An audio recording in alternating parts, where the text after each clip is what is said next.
remembering back to, actually it began in the middle of a lake, Lake Wawasee. A fellow named John Holdeman and I were spending a vacation together. We both had worked, or did work for Pete Marwick. He was in New York and I was in Dallas, and we were on a sailboat out in the middle of the lake, and I got a call. Came out and got me in a speedboat. I had to go back and answer the phone, and it was from my boss in New York, and they were transferring me from Dallas to San Francisco, and I wasn't real happy about that. So I went back out on the lake. John and I started talking and decided we'd really like to come back to Indiana and start our own firm if we could. So that really began it. And then there was about a year there where John and I talked back and forth. I flew back to Indiana several times and talked to various people, and John and I decided there wasn't enough business in Indiana for us together. So he went to Elkhart, and I came to Indianapolis and joined a man named Gordon Wilson that I had talked to during my exploratory trips. But it all really began with that telephone call when I was out in the middle of Lake Wawasee, plus a general dissatisfaction with working with a big firm and having been moved 3 times in 3 years. And I was 28, and I figured life was going to pass me by unless I got started doing something else. The firm was started by Ron Blue in connection with a fellow by the name of John Holderman. And the two of them had decided to leave Pete Marwick and practice in Indiana, and were looking for a place to start. And in looking at Indianapolis, they found a practice that looked good, but decided together that it was only big enough for one of them. So John went to Elkhart, Ron came to Indiana and joined a fellow by the name of Gordon Wilson. And Ron saw there was quite a bit of work to be done at that point, so he called his good friend and fraternity brother, John Durcott, to come and help him take care of the work. And soon thereafter, they had some clients in Seymour, Indiana, and remembered that I had always said I'd like to practice in a smaller community, so called me and asked if I'd be interested in going to Seymour to open a practice there. I had about 2 years accounting experience at the time, had been in the Army for a couple of years, didn't really have the tools to make an informed decision, but decided to join them anyway. I was impressed with the two guys, the fellows I'd known from graduate school at IU, and it seemed like an opportunity that will allow me to find out if find out what I was made of. So I decided to take a flyer and join them and open an office in Seymour. Didn't see Ron or hear anything until after the service.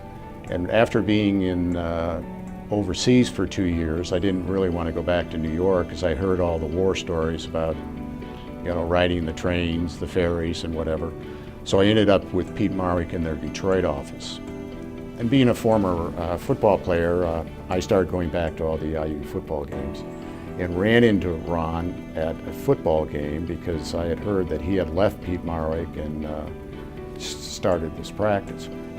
So I got intrigued with the idea that that would be kind of neat to have a group of people together that we could really develop a professional firm. So we kept talking that whole fall, and then eventually he said, "Why don't you just come on down?" So, and as an inducement to come down, I got his one of his dog's puppies, which was a French poodle that I think Ron was at his wit's end with, but it was a great little dog. But that was my bonus for signing on with Ron to come back to Indianapolis, was a dog named Bubbles. Capital was somewhat of a problem. We were all young and less than affluent, and started the firm with $15,000 apiece, which didn't go very far. And as we found out on payday, it didn't go quite far enough to allow us to get paid when the checks were actually cut. So balancing capital needs was also a problem. But and then another problem we faced was as we went along, was being able to hire good people.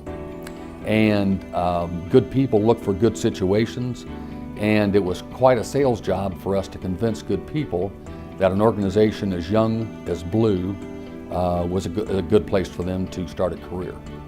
So those were the three challenges that come to mind, and some of them are still challenges today.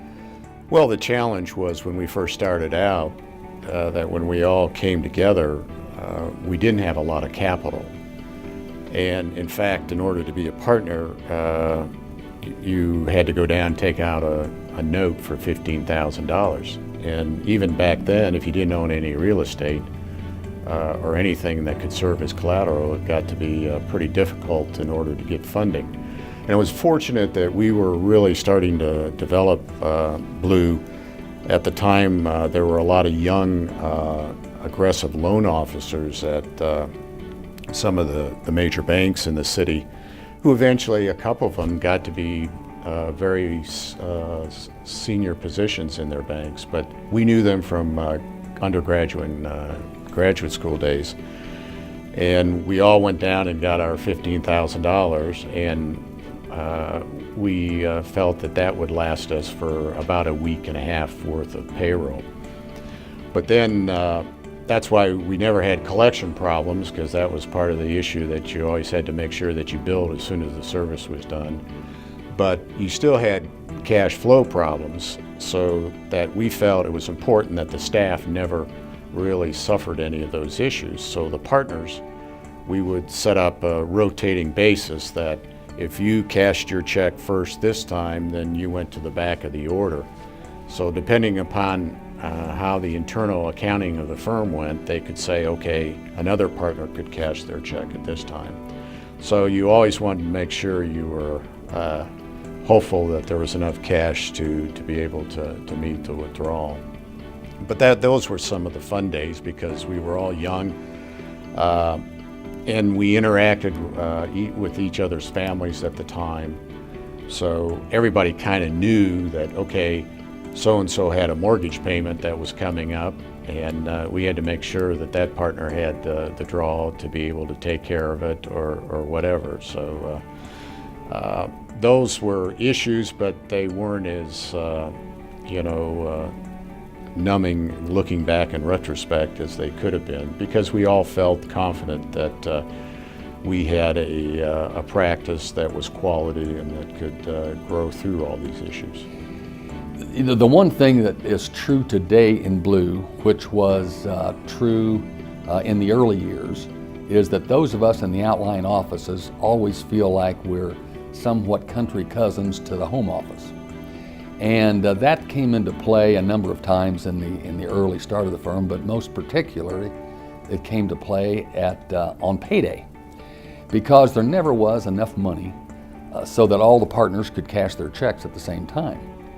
And so there was supposedly a rotation as to how we were going to cash those checks, and it changed each month. But in my opinion, down in Seymour, I was the last guy to know when we had money in the bank, so I was usually the last fellow to cash my paycheck. And I thought it was really important that I get mine cashed before the next payday, when those fellows up in the home office might start going around again. But that definitely was one of the early challenges that we have. That part, thankfully, we haven't had for a number of years. That part ended early on in the firm. So we had this commitment that whatever it took, that the firm was going to be the best that it could be, we were willing to do that. And so there wasn't a lot of the backfighting or whatever, that it meant if you had to give up a paycheck for a period of time in order that your outstanding staff could get it, that was one of the things that we did. And there was no question about it, because we felt the end result would be that we'd have a high quality practice. The qualities that I think were most important in our growth and development were, first of all, hiring good people. And in my opinion, if you don't have good people, it doesn't matter how good your plans and opportunities are, you have to have people that basically can deliver. And we were very fortunate, through the years, to be able to add good people when we needed them. Secondly, public accounting, in my opinion, is a hard-working profession. And knowledge is very important, but the ability to work hard is also important. And we're at the call of our clients whose demands and schedules are very unpredictable, and so a person has to be willing to work hard and has to be willing to be adaptable and adjust schedules to take care of our clients' needs. In addition, I think taking the time to understand what our clients really want from us is very important. Sometimes they will tell us one thing, but that's not truly what they really mean or what they really want. And we need to be close enough to our clients that we know what their true needs are and also how we can help them provide for those needs or solve their problems. In my fondest moments as I think back in Blue have revolved around hiring people and being successful in hiring someone we really wanted and worked on for a hard time, in landing clients, in